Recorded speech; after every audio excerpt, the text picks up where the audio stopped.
কাকিমা জেঠিমা পিসিমা মাসিরা আপনারা একটা কথা কইতাম, আপনারা যখন আপনারা মেয়ের কাছে বউ সমালোচনা করেন তখন ভাবেন না যে বউ আপনারা যখন মরবেন তখন কিন্তু বউই দেখবো, মায়েরা ইয়া দেখতো না।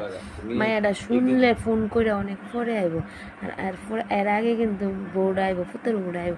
তো এটাই কইতাছি, ফুতের বউর সমালোচনা মেয়ের কাছে করবেন না, কিন্তু মেয়েরে কইয়া দিবেন যে মা গো তুমি শ্বশুর বাড়ি ভালো থাকো, ভালো ব্যবহার করে তোলে, তোমার ছেলে হইলেও তোমার সাথে ভালো ব্যবহার করবে পুতের বউ।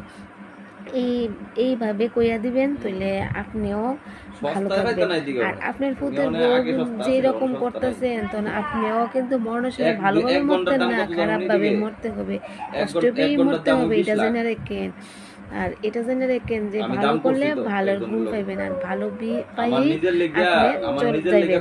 তো একটা কথাই কইতাছি, আপনি যখন ভালো ব্যবহার করবেন পুতুল বুড়ার লগে, তো আপনার পুতের বউ কিন্তু ভালো ব্যবহার করবে।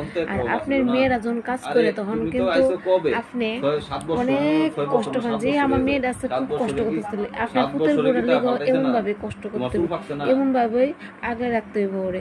আর মানুষের বাড়িতে গিয়ে পুতের বুড়ার নামে সমালোচনা করবেন না, কারণ কেন জানেন, সমালোচনা করেন ভালো না, ঘরের সমালোচনা করেন ভালো না। পুতের বুড়া নিজের মেয়ের মতো করে দেখেন, তাহলে খুব ভালো লাগবে। আপনারও